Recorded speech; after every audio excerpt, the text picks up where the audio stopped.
আমরা সকলেই অবগত আছি যে আমাদের বর্তমান দেশের পরিস্থিতি সম্পর্কে কম বেশি সবাই অবগত। কয়েকটা জুম্মায় সেসব বিষয় নিয়ে আলোচনা চলছে, মাশাআল্লাহ। কিন্তু খুবই দুঃখের বিষয়, আলোচনা সমালোচনা বা যাই চলুক, তার মধ্যখান দিয়ে একটা বিশেষ একটা দুর্ঘটনাজনক মারাত্মক একটা ঘটনা আমাদের দেশে ঘটেছে। আপনারা সকলেই সংবাদ মাধ্যমে দেখেছেন, আমাদের এই দেশের একটি রাজ্য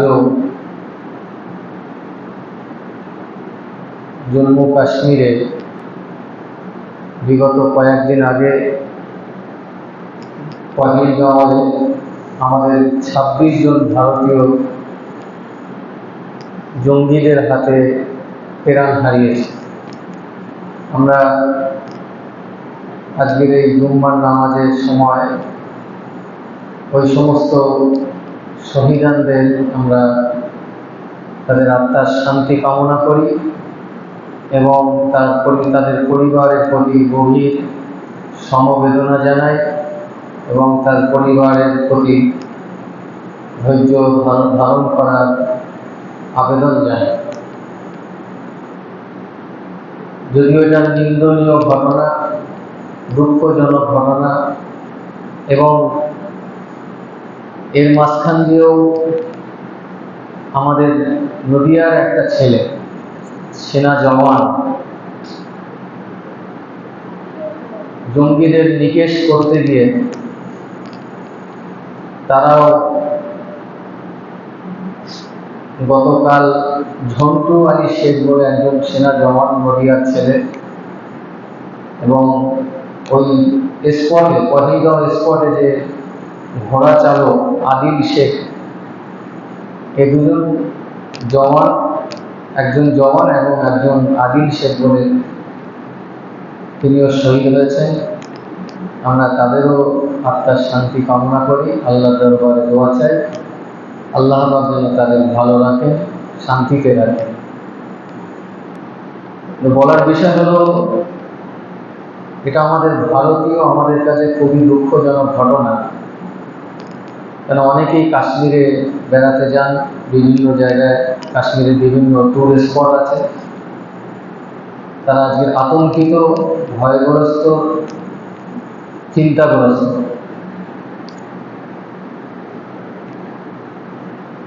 কিন্তু এটা নিয়ে আমাদের দেশের কিছু কুলাঙ্গার আছে, আমাদের রাজ্যের কিছু কুলাঙ্গার আছে।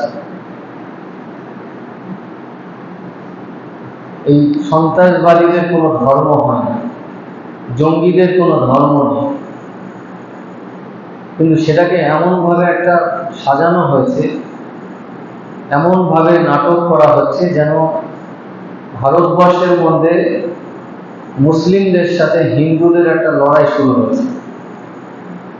আমাদের পশ্চিমবাংলার বিরোধী দলনেতা শুভেন্দু অধিকারী, মানে ওর বাপের কুলাঙ্গার সন্তান, মানে দেশের, আমাদের রাজ্যের একজন কুলাঙ্গার, যেভাবে সাজিয়ে, যেভাবে ওই একজন মহিলাকে সাজিয়ে যেভাবে বলছে যে আমাদের এই জঙ্গিরা ভারতীয়দের মারেনি, ভারতীয় মুসলমানরা যেন ভারতীয় হিন্দুদের মেরেছে, এরকম একটা এইভাবে মানে প্রচার চালাচ্ছে। আমাদের সংবাদ মাধ্যম কিছু আছে। যাই হোক, আমাদের এখন করণীয় হলো বিভিন্ন সোশ্যাল মিডিয়াটাকে আমাদের ব্যবহার করতে হবে, যেটা আমরা পিছিয়ে পড়ছি। আমাদের যুবক ছেলেরা বা যারা 5G সেট 4G সেট যারা ব্যবহার করে, বিভিন্ন সোশ্যাল মিডিয়া ব্যবহার করে, যে সমস্ত সেকুলারিজমের বিষয় আমাদের সোশ্যাল মিডিয়ায় আমরা যেগুলো পাবো, বা শুধু যে হিন্দুরা মরেছে এরকম না, এই জঙ্গি হানায় মুসলিমরাও মারা গেছে, হিন্দুও মারা গেছে। পরিশেষে আমরা সর্বশেষে বলি যে আমাদের ভারতীয় মারা গেছে, কোনো হিন্দু না, মুসলিম না, ভারতীয় মারা গেছে। এই যে প্রচার প্রসার, আজকের বিশ্ব হিন্দু পরিষদ, RSS, বজরং বা বিজেপি, এরা যেভাবে সোশ্যাল মিডিয়ায় প্রচার প্রসার চালাচ্ছে, সেই প্রচার প্রসারের বিরুদ্ধে যদি আমরা লড়াই না করতে পারি, তাহলে আমাদের আরো ভয়ানক পরিস্থিতি হবে, আমাদের আগামী দিন আরো পরিস্থিতি খারাপ হবে। যখন যে সময় যে হাতিয়ার দিয়ে বিরোধীরা লড়াই করবে, আমাদের বিরুদ্ধে যে হাতিয়ার তারা প্রয়োগ করবে, আমাদেরকেও সেই হাতিয়ার ব্যবহার করতে হবে, তার বিরুদ্ধে আমাদের সেই অস্ত্র দিয়েই আমাদের লড়াই করতে হবে। আজকে তারা সোশ্যাল মিডিয়ায় আমাদের বিরুদ্ধে বিভিন্ন রকম প্রচার চালাচ্ছে। যেমন একজন এই বসিরহাট বাদুরিয়ার একটা শিক্ষক সাবির হোসেন বলে না, সে এতদিন সময় পেল না, আজকের একটা বিষয় ঘটনা ঘটেছে, তার পরিপ্রেক্ষিতে সে বলছে যে আমি ইসলাম ধর্ম ত্যাগ করে আমি এই জঙ্গি হানার প্রতিবাদে ইসলাম ধর্ম ত্যাগ করে আমি হিন্দু ধর্ম গ্রহণ করলাম। এই জিনিসটা এত প্রচার হচ্ছে একটা বিষয় নিয়ে। বিজেপির একটা IT সেল আছে, বিজেপির একটা ফেসবুক গ্রুপ আছে, ফেসবুকের অ্যাকাউন্ট আছে, সঙ্গে সঙ্গে তারা তাদের ফেসবুকে দিয়ে দিল, ইউটিউব চ্যানেলে দিল যে দেখো মুসলমানরা এই প্রতিবাদে মুসলিম ধর্ম ইসলাম ধর্ম ত্যাগ করে হিন্দু ধর্মে তারা চলে আসে। এই লড়াইটা আমাদের করতে হবে কি? আমরাও দেখবো যে অনেক সময় বিভিন্ন হিন্দুরা তারা হিন্দু ধর্ম ত্যাগ করে মুসলিম ইসলাম ধর্ম গ্রহণ করছে, আমাদেরকেও সেই প্রচারগুলো মিডিয়ায় ছাড়তে হবে।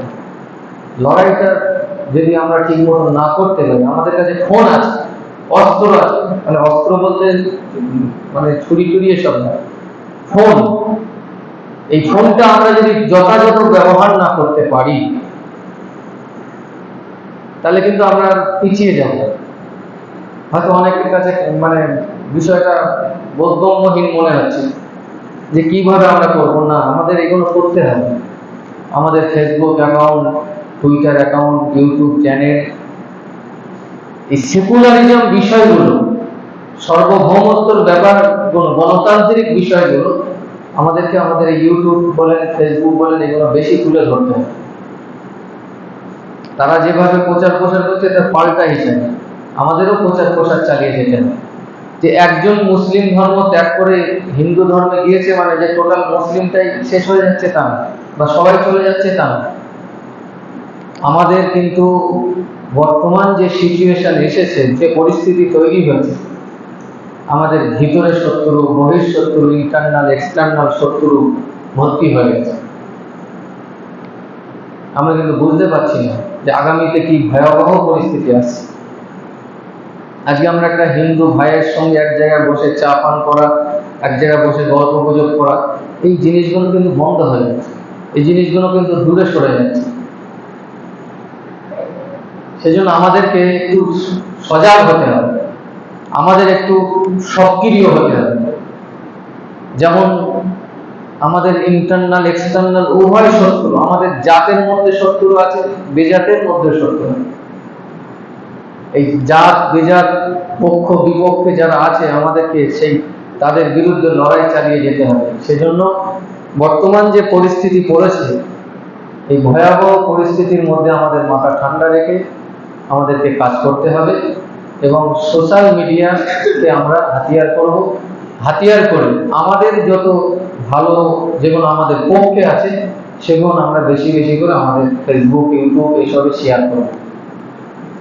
আজকের আলোচনার বিষয়বস্তু যেহেতু আপনারা সবাই জানতেন বা সবাই অবগত ছিলেন যে আগামীকাল ব্রিগেডে একটা বিশাল সমাবেশের আয়োজন করা হয়েছিল মুসলিম পার্সোনাল ল বোর্ডের পক্ষ থেকে, কিন্তু বিশেষ কারণবশত সেনাবাহিনী পারমিশন দেননি।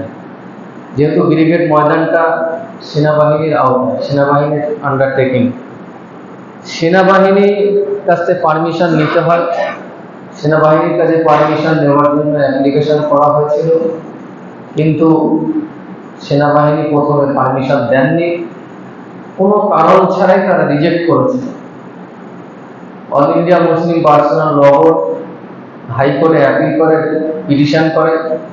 হাইকোর্ট সেনাবাহিনীকে আজকের দুপুর পর্যন্ত সময় দিয়েছে যে কি কারণে রিজেক্ট করা হয়েছে ব্রিগেডের সভাটা, পারমিশন কেন দেওয়া হয়নি, এসকর্ট কেন ব্যবহার করতে পারবে না, সেটা আজকের দুপুর 1টার মধ্যে সেনাবাহিনী অল ইন্ডিয়া মুসলিম পার্সোনাল ল বোর্ডকে জানাতে বলেছে। এবং হাইকোর্টের যিনি ম্যাজিস্ট্রেট ছিলেন, যিনি বিচারক, তিনি একটা অ্যাপিল করেছেন যে যেহেতু আমাদের দেশে একটা এরকম মর্মান্তিক জঙ্গি হানা হয়েছে, সেজন্য অন্তত পক্ষে যে আপনারা যদি একটা সপ্তাহে এই আন্দোলন প্রতিবাদ থেকে বিরত থাকে তাহলে এটা খুব ভালো হয়। তা অল ইন্ডিয়া মুসলিম পার্সোনাল ল বোর্ডের সদস্যরা এবং যারা আয়োজক কনভেনাররা, এই ব্রিগেডের সভার যারা কনভেনার, জয়েন্ট কনভেনার থেকে নিয়ে আরো যারা অন্যান্য সদস্যরা, তারাও আলোচনা করলেন যে হ্যাঁ সত্যি এটা একটা উদ্বেগজনক ব্যাপার।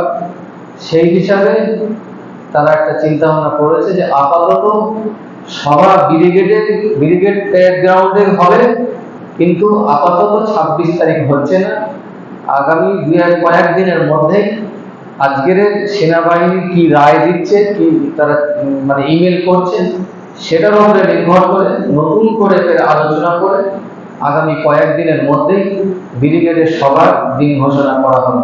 সেজন্য আমরা কোনো রকম ভাবে যারা যেতে ইচ্ছুক ছিলাম, আমরা কোনো রকম ভাবে পিছুপা হব না, আমরা কোনো রকম ভাবে বিচলিত হব না, আমরা মন ভাঙবো না, আমরা কোনো রকম ভাবে এই প্রতিবাদ আন্দোলন থেকে সরে আসবো না। যেহেতু ভারতবর্ষের মধ্যে আমাদের কিছু ভারতীয় সহ নাগরিক তারা জঙ্গি হানায় প্রাণ হারিয়েছে, তাতে সেনাবাহিনী আছে, কমান্ডার আছে, তাতে সাধারণ জনগণ আছে, চাকরিজীবী আছে, হিন্দু মুসলিম খ্রিস্টান উভয় সকলেই আছে। আমরা তাতে মানে তাদের দুঃখে মানে আমরাও দুঃখিত। সেই হিসাবে যেহেতু ম্যাজিস্ট্রেট বিচারক তিনি একটা অ্যাপিল করেছেন যে একটা সপ্তাহ অন্তত বন্ধ রাখার জন্য, সেই আবেদনের পরিপ্রেক্ষিতে আপাতত কয়েকদিন বন্ধ থাকছে প্রতিবাদ মানে সভা। আগামী কয়েকদিনের মধ্যে আবার হয়তো ব্রিগেড সভার আয়োজন করা হবে বা তার দিনক্ষণ ঘোষণা করা হবে। আমরা যে যার মতন যেমনভাবে ব্যবস্থাপনা নিয়ে এগিয়ে যাচ্ছিলাম, আমরা সেইভাবেই এগিয়ে যাব, কোনো রকমভাবে পিছুপা হওয়ার জায়গা নেই। আমরা বুঝতে পারছি এটা, এই যে ঘটনাটা ঘটেছে, যেটা পাহেলগাঁও কাশ্মীরে যে ঘটনা ঘটেছে, এটা ভারতবর্ষের প্রচুর নাগরিক, তারা জনগণ বুঝতে পারছে যে এর পিছনে একটা কোনো গন্ধ আছে। যেমন পুলওয়ামা কাণ্ড যখন ঘটনা ঘটে, আমাদের অনেক জওয়ান যখন শহীদ হয়, তখন ওখান থেকে সেনাবাহিনী তুলে নেওয়া হয়েছে। পহেলগাঁও কাণ্ড একই রকম ইঙ্গিত বোঝাচ্ছে, সেখান থেকেও ওই সময়কালীন সেনাবাহিনী তুলে নেওয়া হয়েছিল। যাক, এটা বিচারাধীন ব্যাপার, তদন্ত সাপেক্ষের ব্যাপার, আমরা সরাসরি দোষী কাউকে করব না, কিন্তু মানুষ বুঝতে পারছে যখনই কোনো কেন্দ্রের সরকার যখনই কোনো বিপদে পড়ে তখনই এরকম একটা জঙ্গি হানা হয়, কি তাই তো নাকি? আমরা দেখেছি যখনই কোনো তারা বিপদে পড়ে, আজকে সারা ভারতবর্ষ জুড়ে ওয়াকফ নিয়ে একটা আন্দোলন হচ্ছে, সারা ভারতবর্ষ জুড়ে সরকারের একটা সমালোচনা তৈরি হয়েছে, সরকার বিপদে পড়ার একটা জায়গা তৈরি হয়েছে। এবং দেশের বিভিন্ন রাজ্যে আগামীতে বিধানসভার ভোট আসছে, এই বিধানসভা ভোটে একটা হিন্দু তাস খেলে যাতে ফায়দা লুটতে পারে, সেজন্য দেখেন একজন দেশের নাগরিক মারা গেছে, সে কি কোন ধর্মের নাগরিক আমার দেখার দরকার নেই, মারা গেছে দেশের জনগণ, দেশের নাগরিক, আমরা দুঃখিত। কি হিন্দু কি খ্রিস্টান কি মুসলিম আমাদের দেখার দরকার, জনগণ মারা গেছে, ভারতীয় সহ নাগরিক মারা গেছে। সেখানে এই কুলাঙ্গার শুভেন্দু অধিকারী, এর নাম নিতেও মানে লাগে, খারাপ লাগে। এ শুধু হিন্দু হিন্দু হিন্দু করে পাগল হয়ে যায়, মানে ওর এত আনন্দ হচ্ছে ওর মনে মনে যে এরকম যদি আরো 26 জন মারা যেত হিন্দু, তাহলে আরো প্রচারের জায়গা তৈরি করতে পারে।